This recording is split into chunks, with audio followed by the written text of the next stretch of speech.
Assalamualaikum pemirsa Asana Ensiklopedia Islam Dunia. Pagi ini kami hadir kembali dengan serangkaian informasi untuk Anda. Nama Isa berasal dari bahasa Aram yang diberi gelar oleh Allah Ruhullah karena Allah meniupkan langsung ruh ke dalam rahim Maryam binti Imran. Nabi Isa juga diberi gelar Kalimatullah karena Nabi Isa diciptakan Allah dengan kalimat Allah jadilah, maka terciptalah Isa. Umat Kristen menamai Nabi Isa dengan Yesus Kristus, sedangkan Kristen Arab menyebutnya Yashu Al-Masih. Menurut para ulama, Nabi Isa disebut Al-Masih karena setiap kali menyentuh orang sakit, maka dengan seizin Allah, maka orang tersebut langsung sembuh. Wallahu a'lam.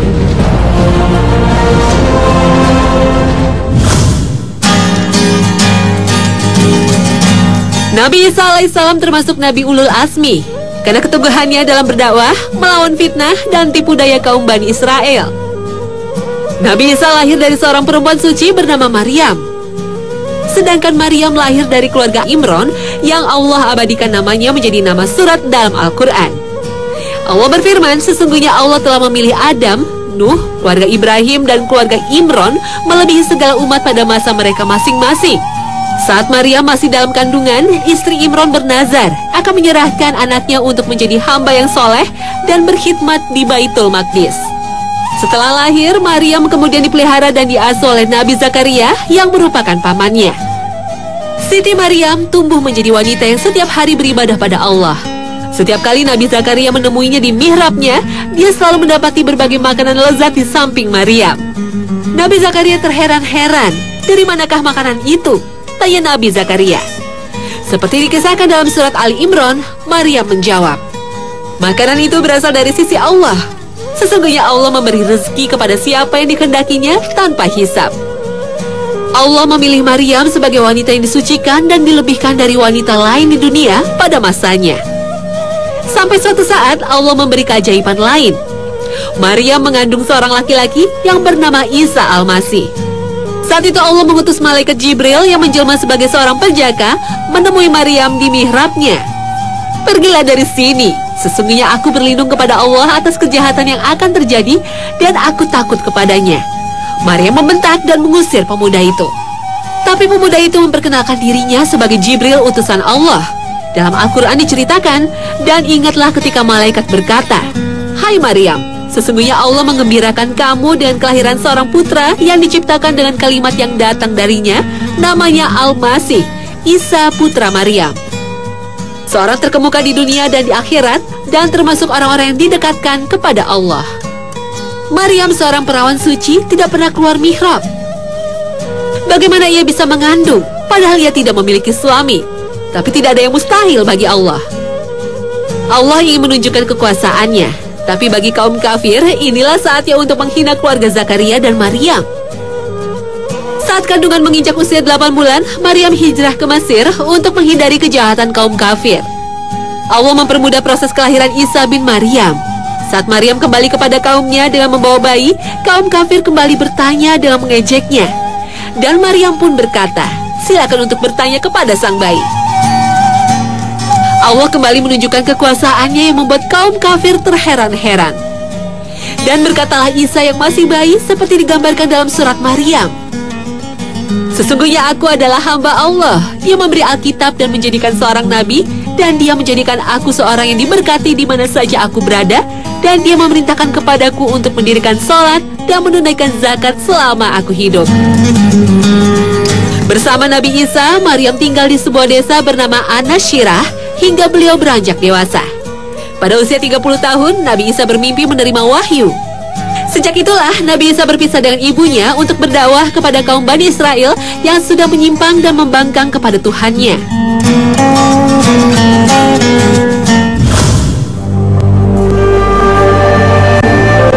Nabi Isa alaihissalam selain membawa risalah baru, Injil, juga membenarkan kitab sebelumnya yaitu Taurat yang diturunkan kepada Nabi Musa. Allah berfirman dalam surat Ali Imran, وَمُصَدِّقًا لِمَا بَيْنَ يَدَيَّ مِنَ التَّوْرَاةِ وَلِأُحِلَّ لَكُمْ بَعْضَ الَّذِي حُرِّمَ عَلَيْكُمْ وَجِئْتُكُم جئتكم بآية من ربكم فاتقوا الله وأطيعون إن الله ربي وربكم فاعبدوه هذا صراط مستقيم. Dan sesungguhnya aku datang kepadamu untuk membenarkan Taurat yang datang sebelumku, dan untuk menghalalkan bagimu sebagian yang telah diharamkan untukmu, dan aku datang kepadamu dengan membawa suatu tanda mukjizat dari Tuhanmu. Karena itu bertakwalah kepada Allah dan taatlah kepadaku. Sesungguhnya Allah Tuhanku dan Tuhanmu. Karena itu sembahlah Dia. Inilah jalan yang lurus. Inilah ajaran yang Allah turunkan kepada Nabi Isa alaihissalam yang disertai berbagai mukjizat untuk meyakinkan kaum Bani Israel seperti yang diceritakan dalam surat Ali Imran. Selain bisa bicara pada saat masih bayi, Nabi Isa juga bisa menghidupkan burung yang terbuat dari tanah, menyembuhkan orang yang buta sejak lahir, dan orang yang berpenyakit sopak, serta mendapat makanan yang turun dari langit, dan menghidupkan orang yang mati. Subhanallah, Maha Suci Allah.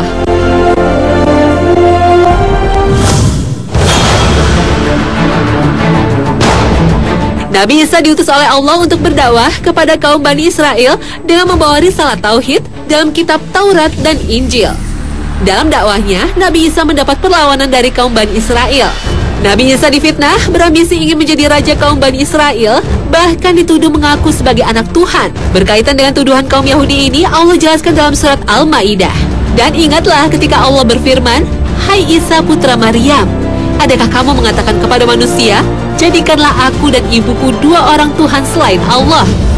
Isa menjawab, "Maha suci Engkau, tidaklah patut bagiku mengatakan apa yang bukan hakku mengatakannya. Jika aku pernah mengatakan, maka tentulah Engkau mengetahui apa yang ada pada diriku, dan aku tidak mengetahui pada yang ada pada diri Engkau. Sesungguhnya Engkau Maha mengetahui perkara-perkara yang goib-goib." Karena pengkhianatan salah seorang muridnya, kaum Yahudi berhasil menangkap dan menyiksa Nabi Isa, kemudian menyalibnya. Inilah keyakinan yang dianut oleh umat Kristiani. Sementara dalam versi Islam, seperti yang dijelaskan dalam Al-Quran, mereka mengaku sudah membunuh Al-Masih Isa putra Maryam, padahal mereka tidak membunuhnya dan tidak pula menyalibnya. Tapi yang mereka bunuh, seseorang yang wajahnya diserupakan dengan Nabi Isa. Siapakah yang Allah serupakan wajahnya dengan Nabi Isa? Al-Quran tidak menjelaskan secara detail siapakah yang dimaksud dalam ayat tersebut.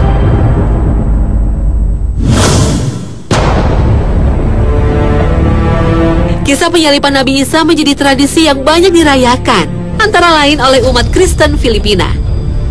Pada saat Paskah, beberapa pemuda rela melakukan prosesi penyaliban diri, kemudian dicambuk seperti yang diderita oleh Yesus. Meski sudah dilarang oleh otoritas Katolik, wali gereja Filipina, tapi ritual ini masih tetap berlangsung. Selain penyaliban, para relawan ini berjalan mengelilingi desa sambil memukuli punggungnya dengan tongkat tajam dari bambu atau kayu hingga berdarah-darah. Ritual berbahaya ini biasa dilaksanakan di Provinsi Pampanga pada hari Jumat Agung untuk mengenang penderitaan dan kematian Yesus Kristus. Karena keunikan tradisi ini memikat banyak turis dan menjadi tontonan menarik.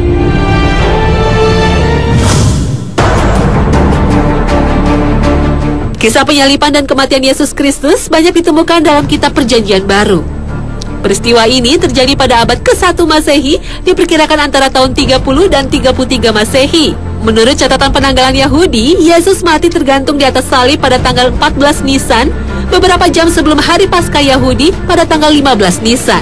Yesus dibunuh atas perintah Gubernur Pontius Pilatus, gubernur provinsi Yudea, bagian dari kerajaan Romawi. Sebelumnya, Yesus sempat dibawa ke pengadilan karena dituduh membuat makar akan menggulingkan kekuasaan Romawi. Namun, semua tuduhan itu tak terbukti. Namun, kaum Yahudi terus mendesak Raja Romawi untuk menjatuhi hukuman mati kepada Yesus karena dituduh mengaku sebagai anak Tuhan. Selama di pengadilan, Yesus disiksa oleh para prajurit Romawi. Mereka menganyam sebuah mahkota duri dan menaruhnya di atas kepala Yesus. Yesus kemudian dibawa ke sebuah bukit keluar benteng kota Yerusalem yang disebut tempat tengkorak atau Golgota. Jalan yang dilalui Yesus menuju tempat penyaliban dikenal dengan Via Dolorosa atau Jalan Kesengsaraan atau dikenal juga dengan Jalan Salib. Yesus digantungkan pada kayu salib dengan dipaku kedua tangannya. Ia mulai digantung di salib pada pukul 9 pagi dan dinyatakan tewas pada pukul 3 sore.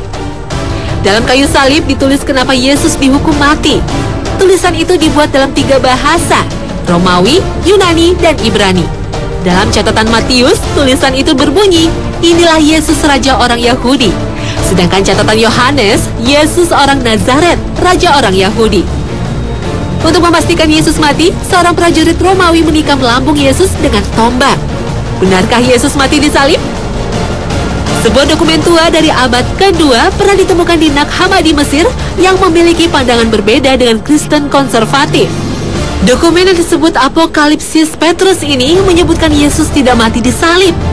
Dalam dokumen itu disebutkan yang disalib adalah Simon dari Kairen yang dipaksa untuk menggantikan Yesus memikul tiang salib, meskipun dokumen diragukan otentisitasnya oleh kalangan gereja. Sementara dalam Injil Thomas, yang disalib adalah Yudas yang memiliki wajah yang mirip dengan Yesus. Peristiwa penyaliban diuraikan juga dalam Al-Quran, meskipun tidak menjelaskan siapakah tokoh yang sesungguhnya disalib. وقولهم إنا قتلنا المسيح عيسى ابن مريم رسول الله وما قتلوه وما صلبوه ولكن شبه لهم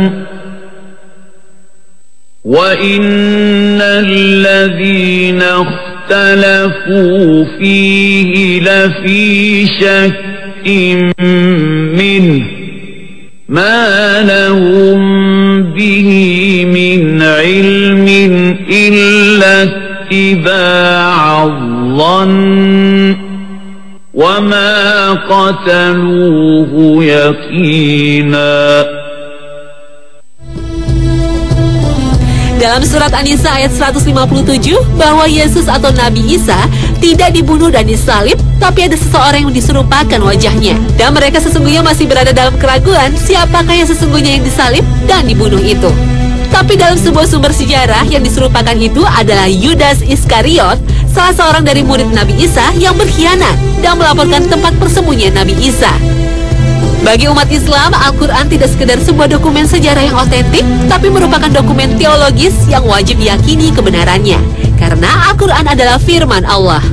Namun umat Islam tetap menghargai keyakinan umat lain yang berbeda. Dalam surat Ali Imran, Allah kembali menjelaskan bahwa Allah telah mewafatkan Nabi Isa dan mengangkatnya kepadanya. Para ulama berbeda pendapat mengenai kata mutawafika dalam ayat tersebut. Sebagian ulama meyakini bahwa kata itu berarti mewafatkan. Artinya Nabi Isa telah wafat secara wajar, bukan disalib. Dan ruhnya diangkat oleh Allah, bisa diartikan ruhnya dimuliakan oleh Allah. Ada juga yang berpendapat bahwa Nabi Isa diangkat oleh Allah, baik ruh maupun jasadnya, sehingga saat ini Nabi Isa belum wafat dan diyakini pada akhir zaman akan turun ke bumi. Inilah tafsir yang banyak dianut oleh para ulama yang terkenal dengan jumhur ulama. Dalam tafsir Al-Azhar karya Buya Hamka, perbedaan tafsir para ulama ini mengenai wafatnya Nabi Isa tidak menyebabkan rusaknya akidah Islam. Sehingga tak perlu risau untuk memilih pendapat yang mana, karena tidak akan dinyatakan kafir atau keluar dari syariat Islam.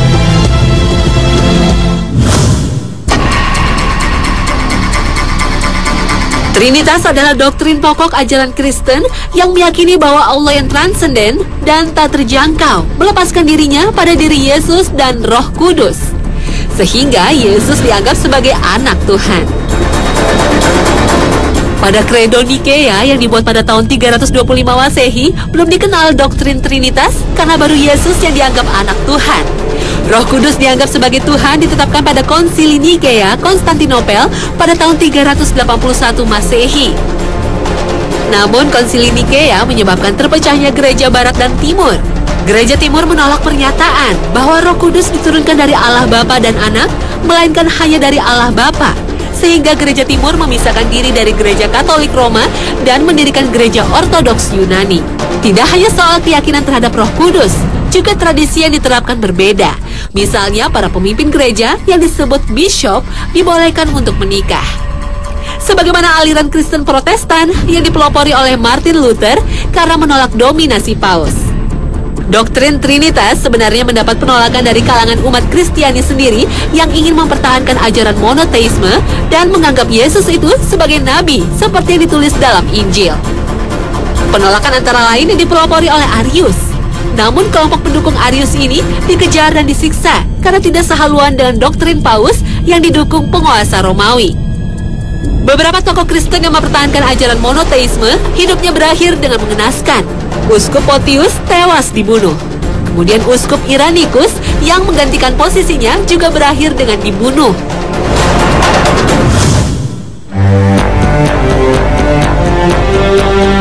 Penentangan terhadap konsep Trinitas tidak hanya terjadi pada masa awal doktrin ini dibuat. Pada saat ini, aliran Kristen Unitarian juga tetap mempertahankan basis keimanan yang dibawa Nabi Ibrahim. Di Indonesia, aliran ini menamakan dirinya Kristen Tauhid. Menurut aliran ini, Allah tidak mungkin inkonsisten menurunkan ajaran keimanannya. Seluruh nabi setelah Nabi Ibrahim, termasuk Yesus, pasti akan mengajarkan konsep monoteisme. Apalagi dalam Injil, baik yang ditulis Matius, Markus, Lukas, dan Yohanes, tidak ada satupun ayat yang menyatakan secara eksplisit bahwa Yesus mengaku Tuhan. Dalam Injil Yohanes disebutkan Bapa dan Aku menjadi satu, sehingga Yesus dianggap Tuhan. Menurut aliran Kristen Unitarian, merupakan tafsir metafora yang berlebihan. Karena Allah itu kekal, absolut, dan imaterial, dan tidak mungkin berwujud material yang menjelma pada Yesus. Di Perancis, ajaran Kristen Unitarian berkembang pesat, terutama ketika para arkeolog, teolog, dan sejarawan mulai menyelidiki manuskrip-manuskrip kuno. Manuskrip ini tak mengindikasikan adanya ajaran Trinitas dan penebusan dosa. Manuskrip kuno Alkitab, Injil Barnabas, juga memiliki versi berbeda dengan Injil lainnya. Dalam Injil ini, Yesus tidak disalib. Bahkan diceritakan pula berita kedatangan seorang nabi setelah Yesus, yaitu Nabi Muhammad SAW. Injil Barnabas yang ditemukan pemerintahan Turki ini ditulis dengan tinta emas, menggunakan bahasa Aramaik, dan sudah berusia 1.500 tahun. Injil Barnabas sudah disimpan pemerintah Turki selama 12 tahun. Dan untuk mengungkap kontroversi Injil Barnabas, Paus Benediktus XVI telah membuat permintaan resmi kepada pemerintah Turki untuk mengungkap rahasia Alkitab kuno ini. Namun banyak yang meragukan otentisitas Injil Barnabas karena Injil ini ditulis pada abad ke-5 Masehi, jauh setelah era Yesus.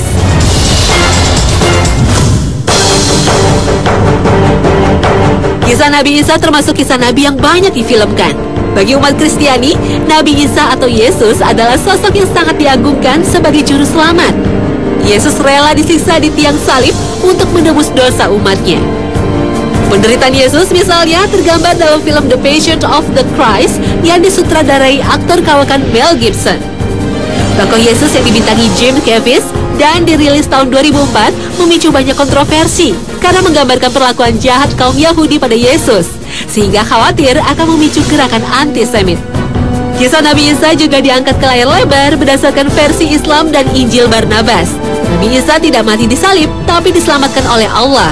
Yang disalib adalah Yudas Iskariot, salah seorang murid Nabi Isa yang berkhianat. Film berjudul The Messiah, arahan sutradara Iran Nader Talebzadeh, mendapat penghargaan dari sebuah festival film di Roma, Italia, sebagai nominator film dialog antara umat beragama.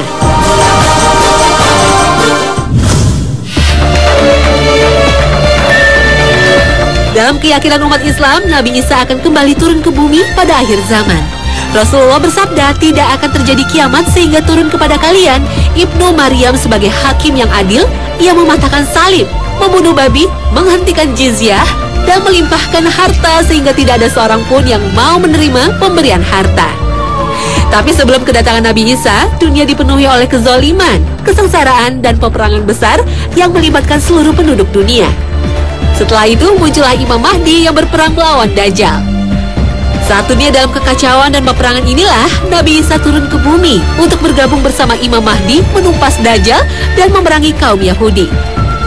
Seperti dijelaskan dalam berbagai hadis Nabi, pertama kali yang dilakukan Nabi Isa setelah turun dari langit adalah menunaikan sholat berjamaah dengan Imam Mahdi. "Kemarilah dan imamilah salat kami," kata Imam Mahdi. Namun Nabi Isa menolak menjadi imam dan mempersilahkan Al-Mahdi sebagai imam salat. Menurut suatu riwayat, Nabi Isa akan menetap di bumi selama 40 tahun untuk menegakkan keadilan dan kemakmuran. Dan sebelum wafat, Nabi Isa akan menunaikan ibadah haji. Rasulullah bersabda, "Demi zat yang diriku berada di tangannya, sesungguhnya Ibnu Maryam akan mengucapkan tahlil dengan berjalan kaki untuk melaksanakan haji atau umroh atau kedua-duanya dengan serentak." Nabi Isa turun ke bumi tidak membawa risalah baru, tapi melanjutkan risalah Nabi Muhammad SAW. Wallahu a'lam bishawab.